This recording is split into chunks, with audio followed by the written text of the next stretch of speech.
Bonjour, bienvenue sur la chaîne Apprends en plus chaque jour. La dernière fois, nous avions parlé des champignons radioactifs et aujourd'hui, on parlera des fake news et du complotisme. Je suis Servoléo et je suis en compagnie d'Auguste 2 Hello. et de Calvito Salut. de la chaîne Auguste 2 et Calvito que je vous invite à aller voir grâce au lien en description juste à côté du lien de la boutique Apprends en plus chaque jour avec la nouvelle collection de chaussettes Servoléo exclusivement en 47 ou en 23. Allez, c'est parti, abonnez-vous, accrochez-vous et lâchez un gros pouce bleu mes petits cervelets. Ok donc, dans un premier temps, je vais vous parler des fake news. L'avènement des fake news a pris de l'ampleur depuis quelques années avec l'arrivée d'Internet et des réseaux sociaux. Mais dis-moi, Calvito, c'est quoi une fake news en fait? Très bonne question, Auguste 2. Une fake news est une information fausse ou trompeuse visant généralement à manipuler un auditoire et à manipuler l'opinion publique qui bénéficie le plus souvent d'une large diffusion dans les médias, notamment sur Internet et les réseaux sociaux. Oh là là, c'est pas très sympa. Et non. De plus, le phénomène des fausses informations n'est pas nouveau. La propagande, les manipulations, les mystifications, les impostures et les canulars ont existé à toutes les époques sous toutes les formes. En effet, les fake news existent depuis toujours. Ou plutôt, depuis que les informations existent. Parmi ces fake news, certains mensonges supposés vrais ont pris des proportions extraordinaires dans l'histoire. Par exemple, en 1475 en Italie, des communautés entières de juifs ont été brûlés sur le bûcher. Oh, c'est chaud. Effectivement, environ 1000 degrés. Mais bref, malheureusement, ils avaient été accusés de boire le sang d'un petit garçon perdu lors de la cérémonie de la Pâque juive. Malgré une accusation fragile, même la papauté ne fut pas capable d'arrêter la diffusion des rumeurs, et encore moins l'horreur qui a longtemps caricaturé les juifs. Voici un autre exemple en 1888 dans l'East London. Les informations sur le célèbre meurtrier Jack l'Éventreur étaient toujours très attendues. La diffusion d'informations fausses sur le serial killer a été un moyen pour les journalistes de cultiver leur carrière et pour des kiosques de vendre plus de journaux. Des histoires fausses et bizarres ont fait des gros titres qui manquaient mystérieusement d'éléments factuels. À l'époque, ces fake news ne se propageaient que par la presse ou par bouche à oreille, mais depuis 20 ans, avec le développement des réseaux sociaux, on assiste à une démultiplication des sources et des fabricants de l'information. N'importe qui aujourd'hui peut prétendre être une source d'information. Cependant, les principaux utilisateurs de fake news sont les activistes politiques extrémistes, certains partis politiques comme le RN, et même certains dirigeants dans le monde. Ces médias, même s'ils ne sont pas à l'origine de ces fake news, les relatent parfois à leur insu. Oh les blaireaux. Le succès de ces fake news s'explique par une conjonction de différentes informations comme l'éruption massive des réseaux sociaux dans la vie quotidienne, Des algorithmes qui favorisent l'échange viral, les réseaux sociaux et les médias ont tendance à mettre en avant les informations les plus sensationnelles. le recul des médias d'information traditionnels, notamment chez les jeunes générations, Le discrédit de certains journalistes et experts jugés trop proches des élites politiques. l'accélération de l'information qui pousse certains médias ou politiques à reprendre des informations sans même avoir eu le temps de les vérifier. Interro propice, crise, sentiment d'injustice, baisse du niveau de vie, frustration. C'est dans une petite ville en Macédoine que la révolution actuelle des fake news est née. Le média BuzzFeed News a indiqué qu'avant l'élection américaine de 2016, la ville de Veles en Macédoine est devenue un centre pour la création des sites d'information comme les influents World Politicus, USADailyPolitics.com ou encore USConservativetoday.com. Ces sites ont posé des titres outranciers pour obtenir le plus de clickbait et ainsi gagner de l'argent. Mais concrètement, c'est quoi le clickbait? C'est quand Squeezie met ses titres en majuscule pour que tu cliques car il se fait de l'argent quand tu regardes les publicités avant sa vidéo. Ça c'est pour YouTube mais c'est le même principe partout. Mais bref. Des élections peuvent être corrompues quand l'opinion publique change à cause des fake news. La diffamation et la manipulation d'opinion publique créent un nouveau problème aux démocraties. Dès lors que les électeurs doivent effectuer un exercice mental pour déterminer s'ils lisent la vérité, la manipulation à grande échelle est envisageable. Ces fake news peuvent aussi contribuer à la propagande, comme actuellement en Russie avec Poutine qui fait croire au peuple qu'il faut dénazifier l'Ukraine. Cependant, ces fake news peuvent aussi être utilisées pour révéler les mésinformations des journaux. C'est le cas de Rémi Gaillard avec son imposture prank avec les ovnis.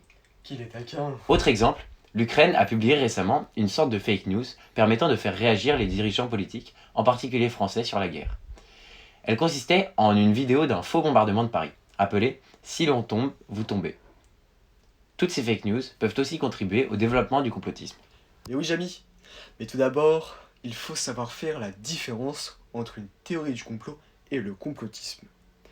Le complotisme est un terme qui désigne une façon de penser liée à la théorie du complot, c'est-à-dire à la pensée que les complots seraient orchestrés par les plus hautes instances pour imposer un mode de vie. Alors que la théorie du complot est une thèse selon laquelle les événements mondiaux sont planifiées par un groupe secret d'hommes dont le but est de dominer le monde. Cette théorie permet de désigner un coupable idéal sans preuve, juif, franc-maçon ou autre. En gros, une théorie du complot, c'est un truc genre personne n'a jamais marché sur la Lune, les attentats du 11 septembre ont été planifiés par d'autres que les terroristes islamistes, le sida est un virus créé en laboratoire, la Terre est plate, JFK a été assassiné par la CIA, Lady Di aurait été assassinée sur ordre de la famille royale, le monde est gouverné par les reptiliens, Michael Jackson et Adolf Hitler ne sont pas morts. Et le complotisme, c'est le fait d'y croire. Mais les théories du complot existent depuis pas mal de temps elles aussi. Comme en 1580, quand Jean Bodin, philosophe et théoricien de l'État, proposa un traité intitulé de la démonomanie des sorciers, dans lequel il croyait démasquer les sorciers infiltrés dans les plus hautes charges de l'Église, menaçant ainsi l'institution. Une des plus grosses théories du complot actuelles est apparue il y a 5 ans, en 2017, sur un forum de discussion anonyme lorsqu'un certain QAnon a dénoncé certaines personnalités politiques comme Hillary Clinton et Barack Obama comme étant impliqués dans un réseau pédophile à grande échelle. Cette théorie culmine avec l'assaut du Capitole le 6 janvier 2021, et d'après un sondage d'août 2019, 5% des électeurs américains croient aux affirmations dues au mouvement. Fun fact, selon un sondage du Public Religion Research Institute, 15% des Américains estiment que des leviers du pouvoir sont contrôlés par une cabale d'adorateurs de Satan pédophile. Bon. Durant 4 ans, des millions d'Américains ont vu en Trump un sauveur, l'homme providentiel, le président qui allait les défendre d'une gigantesque conspiration pédophile. Donald Trump en a du coup beaucoup profité pendant sa campagne. You are fake news. Et Auguste II, Ouais. du coup c'est quoi le lien entre les fake news et le complotisme? Bon, les deux phénomènes partagent de nombreux points communs et il n'est pas rare de pouvoir observer une fake news à l'origine d'une théorie du complot ou d'un groupe complotiste. Je vais vous illustrer tout ça avec un exemple tout à fait constructif et pas du tout caricaturé. Alors, prenons la théorie comme quoi Adolf Hitler serait encore en vie. Globalement, il suffit d'une bonne photo d'un mec qui lui ressemble, suivi d'un faux article, pour que les néo-nazis se rebellent et instaurent leurs super idées à base de massacres de minorités. Eh Sarolo, viens voir, je crois qu'Auguste II va dire un truc marrant.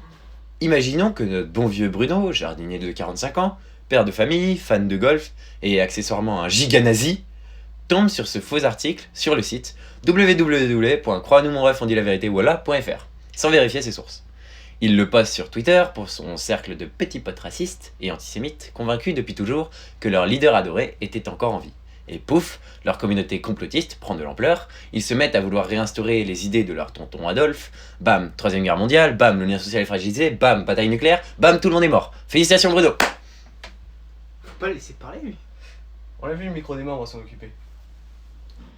En fait, ce qu'il veut dire, c'est qu'à partir d'une image, d'un article, globalement, de n'importe quel document qui semble réel, et avec les réseaux sociaux, principalement ceux non modérés comme Twitter ou 4chan, on peut créer une théorie crédible entraînant la naissance de groupes complotistes plus ou moins grands et influents. Dis-moi Calvito, est-ce que tu peux m'en dire un peu plus sur ces réseaux? Bah, Twitter est évidemment connu pour être le foyer de diffusion de nombreuses infox malgré les efforts des modérateurs pour les limiter. Par exemple, ces 10 modérateurs ont réussi à supprimer 70 000 comptes complotistes affiliés à la théorie QAnon. Et 4chan, c'est tout simplement le site où QAnon est né. De plus, les algorithmes de ces réseaux sociaux ont tendance à rapprocher les personnes partageant les mêmes idées et avis. Ah mais ça me dit un truc que j'ai entendu il y a pas longtemps. Ouais, c'est pas les bulles de filtre ou quelque chose comme ça. Ah oui, c'est ça. Ça sera d'ailleurs le sujet de la prochaine vidéo. En attendant, si cette vidéo vous a plu, vous pouvez me soutenir en la partageant ou en faisant un giganon sur mon Tipeee. J'aimerais remercier Auguste II et Calvito de m'avoir accompagné pour cette vidéo. N'hésitez pas à la liker et dites-moi dans les commentaires à quelle théorie du complot vous croyez. Vos retours sur les champignons radioactifs étaient vraiment géniaux. Je compte sur vous pour faire de même. Allez, salutum, abonnez-vous.